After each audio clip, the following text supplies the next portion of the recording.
نحمده ونصلي على رسوله الكريم اما بعد فاعوذ باللہ من الشیطان الرجیم بسم اللہ الرحمن الرحیم معزز ناظرین السلام علیکم ورحمۃ اللہ وبرکاتہ۔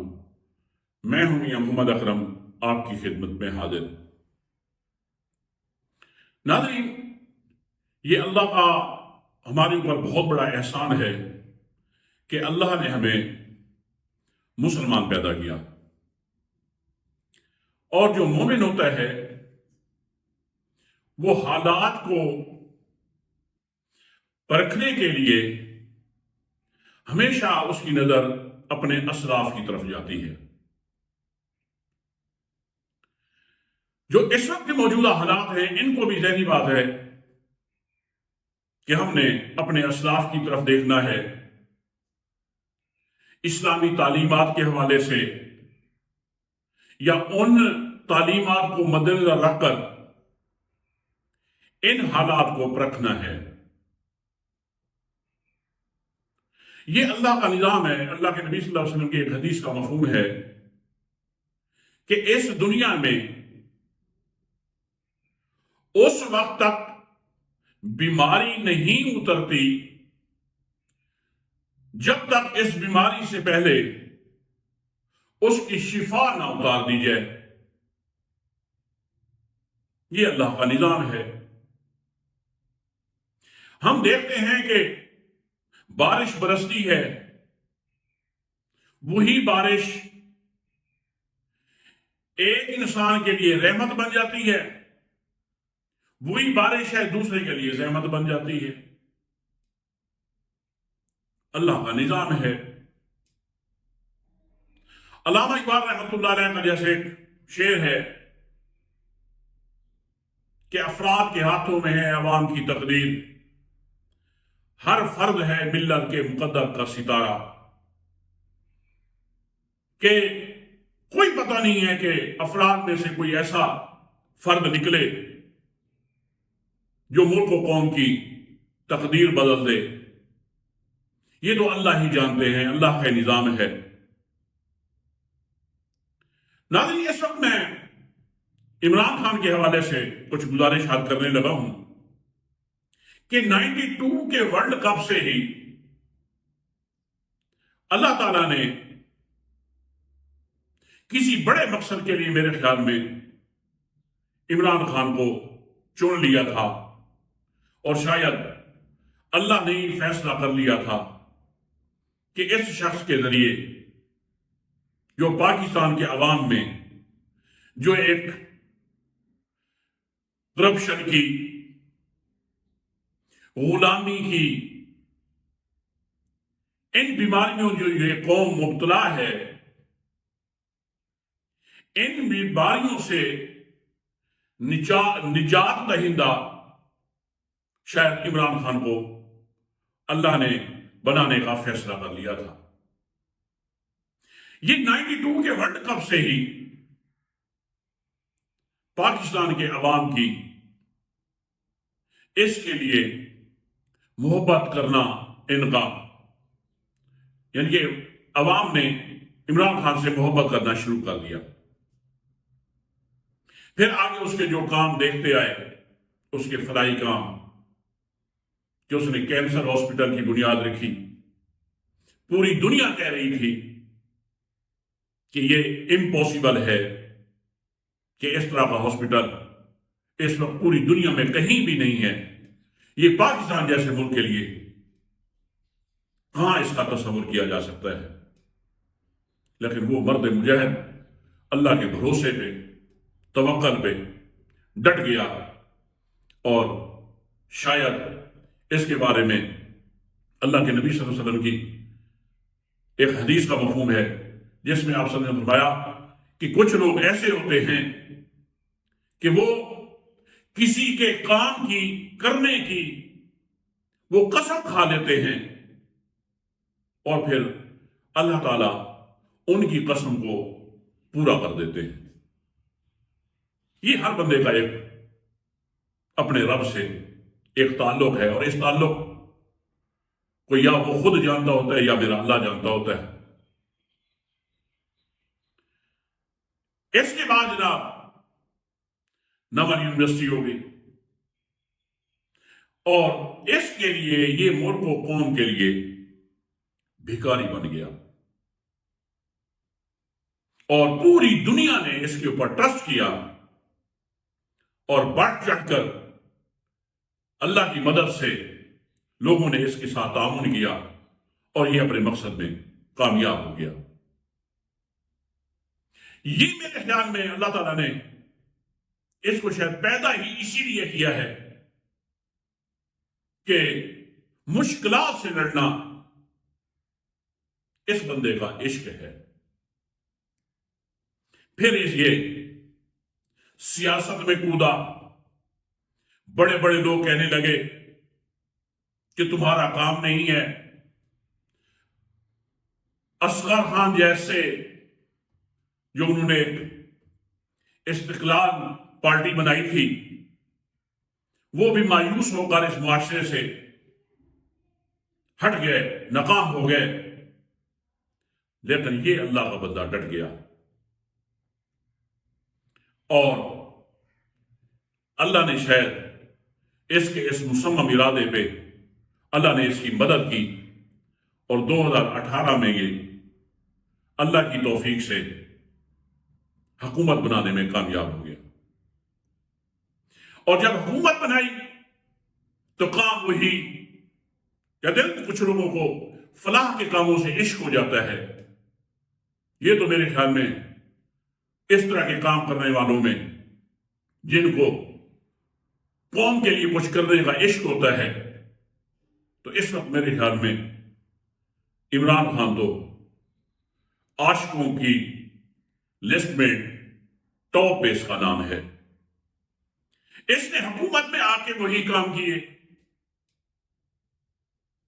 ڈیموں کی بنیاد رکھ دی، لنگر خانے کھول دیے، شیلٹر ہوم چلا دیے۔ فکر یہ تھی کہ جب کسی کو دیکھا فٹ پاتھ پہ سوتے ہوئے تو مومن تو پھر تڑپ جاتا ہے نا، شیلٹر ہوم کھول دیے۔ جب لوگوں کو دیکھا کہ لوگ یہاں پہ بھوکے بھی رہتے ہیں، لنگر خانے کھول دیے۔ لوگوں کو جب یہ دیکھا کہ یہ بیچارے اگر گھر میں ایک شخص بھی بیمار پڑ جائے تو یہ پوری کی پوری فیملی کس طرح کی کرائسس میں چلی جاتی ہے، صحت کارڈ کا اجراء کر دیا۔ القادر یونیورسٹی کی بنیاد رکھ دی۔ مقصد یہ تھا کہ میری قوم کھڑی ہو جائے۔ قوم کی ٹریننگ ایسے کی کہ بھئی اپنی محنت کرو، گھر میں مرغیاں رکھو، بکریاں رکھو، گائیں رکھو۔ فکر یہ تھی کہ میری قوم کم از کم بنیادی جو اس کی خوراک کی ضروریات ہیں وہ اس کو ٹھیک طرح سے مل سکے، تاکہ میری قوم صحت مند قوم بن جائے۔ اس نے قوم کو آ کے سمجھایا کہ ہم پوری دنیا سے تعلقات چاہتے ہیں، لیکن برابری کی سطح پہ ملک و قوم کا مفاد وہ ہمارے لیے ترجیح ہوگی۔ ہم اپنی فوج کو کسی دوسرے کی جنگ میں حصہ لینے کی اجازت نہیں دیں گے۔ ہم کسی ملک کے خلاف اپنی سرزمین استعمال نہیں ہونے دیں گے۔ اور اس شخص نے ایبسلوٹلی ناٹ کہہ کر کلیئر کر دیا۔ اقوام متحدہ کی جنرل اسمبلی میں جب ان دنوں میں عرب حکمران بھی باقی اسلامی ممالک کے جتنے حکمران تھے سب خاموش ہو چکے تھے، اور بلکہ ایک نہ کہ یہ جرم کو اعتراف کر رہے تھے، اپنا جرم مان رہے تھے۔ اسلام و فوبیا کے خلاف کوئی آواز نہیں اٹھاتا تھا۔ اس مرد مجاہد نے آواز اٹھائی۔ نبی صلی اللہ علیہ وسلم کی شان میں ہر سال ایک کمپٹیشن ہوتا تھا جس میں نبی صلی اللہ علیہ وسلم کی شان میں گستاخی کی جاتی تھی. ہمارے بڑے بڑے مسلمانوں کے حکمران بھی خاموش تھے. اس نے اس درد کو محسوس کیا اور یو این او کے پلیٹ فارم سے اس آواز کو بلند کیا اور ان کو للکارا کہ جس شخصیت کے بارے میں آپ اس طرح کی حرکتیں کرتے ہیں آزادی کے نام پہ، آپ کو شاید نہیں پتا کہ اللہ کے نبی صلی اللہ علیہ وسلم ہمارے دلوں میں بستے ہیں. اور یاد رکھیں، جو دل کی تکلیف ہوتی ہے وہ سب سے بڑی تکلیف ہوتی ہے. اللہ نے پھر مدد کی اس کی، اور ایک وقت آیا کہ یو این او نے ایک دن مخصوص کر دیا اسلاموفوبیا کے حوالے سے. لیکن یہ اس اللہ کے بندے کو اندازہ بھی تھا کہ لوگ میرے مخالف ہو رہے ہیں، دنیا میری مخالفت میں چلی جائے گی، لیکن یہ اللہ کے بھروسے میں ڈٹا رہا. ناظرین، زیادہ ڈیٹیل میں جائیں گے تو اس موضوع کو آج کے ویلاگ میں سمیٹنا بہت مشکل ہو جائے گا.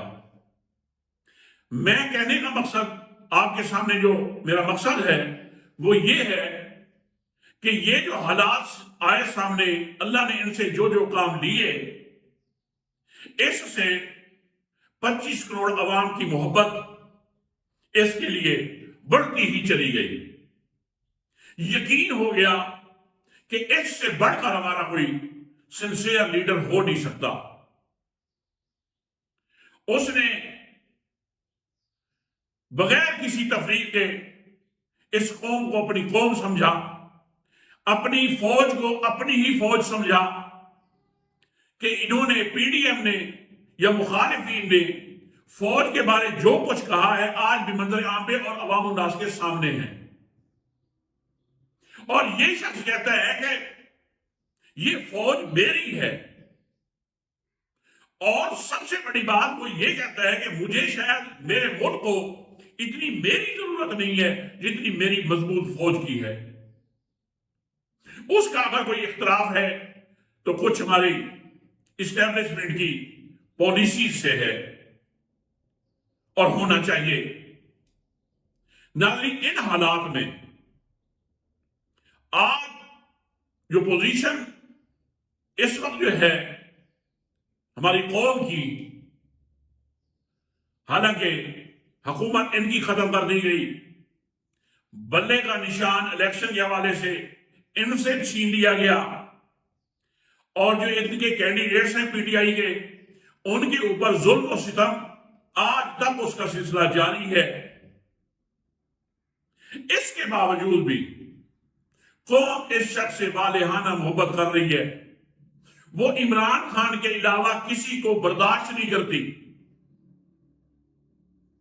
جتنی اس پیریڈ میں عمران خان سے محبت ہوئی قوم کو، اس سے کہیں بڑھ کر پی ڈی ایم اور ہماری اسٹیبلشمنٹ کے خلاف دلوں میں بغض پیدا ہوا. یاد رکھیں، یہ میرے اللہ کی قدرت ہے کہ وہ جس کے لیے کسی کے دل میں محبت ڈال دے یا بغض ڈال دے، یہ سب میرے اللہ کی طرف سے ہوتا ہے. اس وقت جو کمپین چل رہی ہے پی ٹی آئی کی، یقین جانیے اس کا کبھی ہم نے تصور بھی نہیں کیا تھا.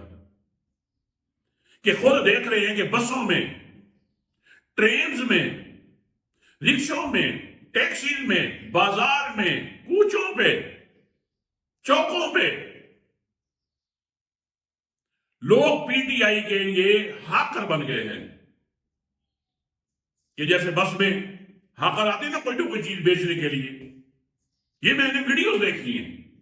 اسی طرح جہاں بس رکتی ہے وہیں پہ پی ٹی آئی کا کوئی نہ کوئی رکن اندر پہنچ جاتا ہے اور ایک ہی پیغام دیتا ہے